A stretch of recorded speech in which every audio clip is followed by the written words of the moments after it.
여러분 안녕하십니까? NWS 내외 방송 뉴스를 시작하겠습니다. 먼저 오늘의 주요 뉴스입니다.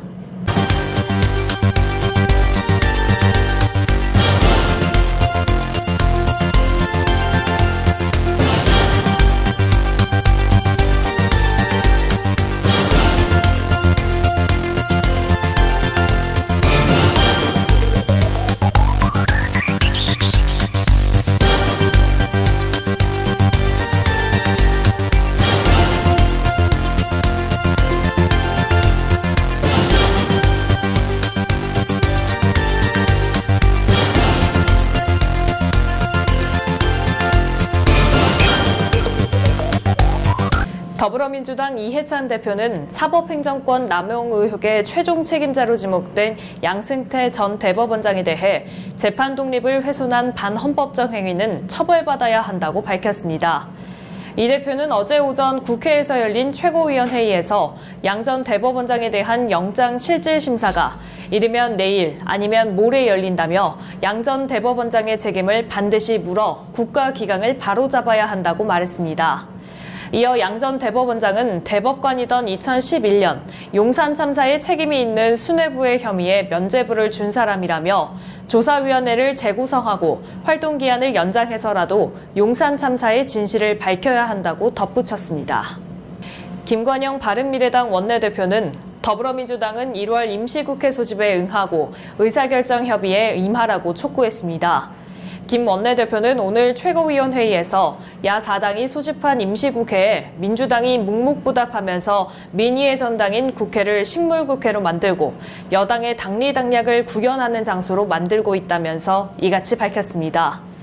또 목포 부동산 투기 의혹으로 탈당한 손혜원 의원과 관련해서는 민주당은 남은 가혹하게 평가하면서 자기 편엔 한없이 온정주의적 모습이라고 비판했습니다. 경기도 포천시 영준면 미 8군 연평사격장 내 불무산에서 발생한 산불이 재발한 지 19시간 만에 불길이 잡혔습니다. 경기도 산림당국은 어제 오전 9시 40분쯤 연평사격장 내 불무산 산불의 불길을 잡고 잔불 정리 작업을 진행 중이라고 밝혔습니다. 지난 18일 오후 3시쯤 처음 발생한 산불은 19일 오전 1차 진화가 완료되지만 20일 오후 강풍이 불면서 다시 산불로 이어졌습니다.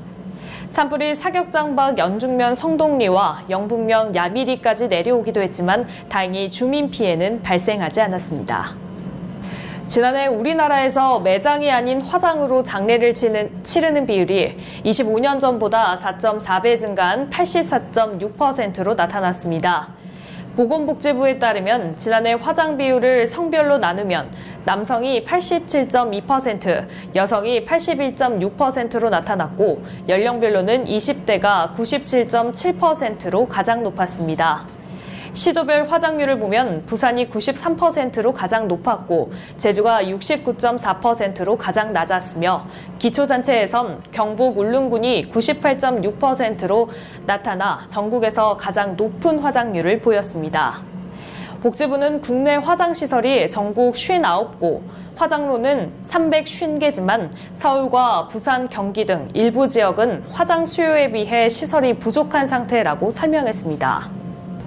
회식 중 부하 여직원을 추행한 혐의로 재판에 넘겨진 지자체 직원에게 법원이 징역형을 선고했습니다. 의정부지법 형사 2단도 김경태 판사는 준강제추행 혐의로 기소된 경기도 양주시청 직원 A씨에게 징역 1년을 집행유예 2년을 선고하고 성폭력 치료 프로그램 40시간 수강을 명령했습니다. A씨는 지난 2017년 말과 지난해 초 회식 자리에서 부하 여직원 B씨의 신체를 만지는 등 추행한 혐의로 불구속 기소됐습니다. 재판부는 피고인이 부하 여직원과 내연관계라고 주장했지만 밀접한 관계로 보이지 않고 피해자의 진술이 명확하고 일관성이 있어 유죄로 판단했다고 밝혔습니다. 일본 방위성이 한일 간 레이더 갈등과 관련해 10개 언어로 한국 측의 대응을 반박하고 자국의 입장을 알리는 성명을 발표하는 방안에 대해 검토에 들어갔다고 어제 산케이신문이 보도했습니다. 산케이는 일본 정부 관계자를 이용해 방위성이 국제사회에 일본 초계기 활동의 정당성을 호소할 필요가 있다고 판단했다며 한국어와 일본어에 대해 영어와 중국어, 불어, 독일어 등 10개 언어의 성명을 발표를 검토하고 있다고 전했습니다. 보도에 따르면 방위성은 이르면 이번 주 해상자위대 초계기에 기록된 전파 신호음을 한국 해군 구축함 레이더 조사의 증거로 공개하고 한국 측 대응에 반박하는 성명을 낼 방침입니다. 앞서 일본은 초계기 관련 영상을 3개 언어로 공개했고 우리 국방부는 일본의 부당한 처사를 알린다는 취지에서 8개 언어로 영상을 공개한 바 있습니다. 이돈통신사의 광고비와 무상 수리비를 떠넘기는 이른바 갑질을 한 혐의를 받고 있는 애플코리아에 대한 공정거래위원회 2차 심의위원회의에서 치열한 공방이 벌어졌습니다.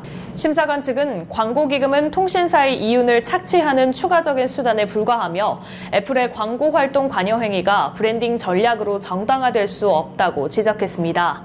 반면 애플 측은 애플이 이 통사에 비해 협상력이 높지 않고 광고기금을 조성하면 애플과 이 통사 모두에게 이익이 되기 때문에 애플의 광고활동 관여 행위는 정당하다고 주장했습니다. 애플코리아에 대한 3번째 심의위원회는 다음 달 20일 열릴 예정입니다.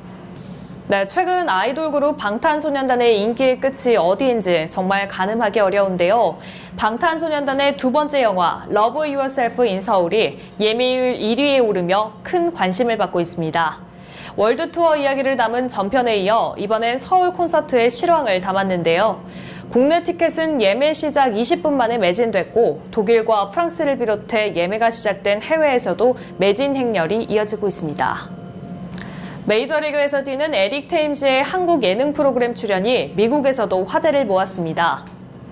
메이저리그 공식 사이트인 MLB.com에서 운영하는 컷4는 21일 테임즈의 복면가왕 출연 소식을 전했습니다. 테임즈는 전날 MBC 예능 프로그램인 복면가왕에 힙합보이 가면을 쓰고 스티비 원더의 Isn't She Lovely를 열창했습니다. 아쉽게 1라운드에서 탈락한 테임즈는 10cm의 아메리카노를 부르면서 복면을 벗었습니다. KBO 리그 최고의 외국인 타자였던 테임즈의 깜짝 출연에 연예인 판정단은 자리에 일어나서 입을 다물지 못했습니다. 조성아 구리부시장은 1월 21일 구리시 장애인복지관에 방문했습니다. 이번 방문은 장애인의 삶의 질 향상과 따뜻한 지역사회 분위기 조성을 위해 복지 현장의 목소리를 듣고자 하는 조성아 구리부시장의 의지였는데요. 조성아 구리부시장은 누구도 소외되지 않는 복지 실천, 지역사회와 화합하며 상생하는 구리시 장애인복지관이 됐으면 한다는 당부의 말을 전하며 장애인복지관 이용자와 직원들에게 유난히 추운 이번 겨울이지만 마음만은 따뜻한 계절이 되길 바란다는 응원의 메시지를 남겼습니다. 네, 오늘 전국 대부분 지역 공기가 맑고 평년 수준 온도가 예상됩니다. 하지만 강풍이 예상되는 곳이 많아서 시설물 관리에 유의하셔야겠습니다. 오늘 뉴스 여기서 마치겠습니다. 시청해주신 여러분 고맙습니다.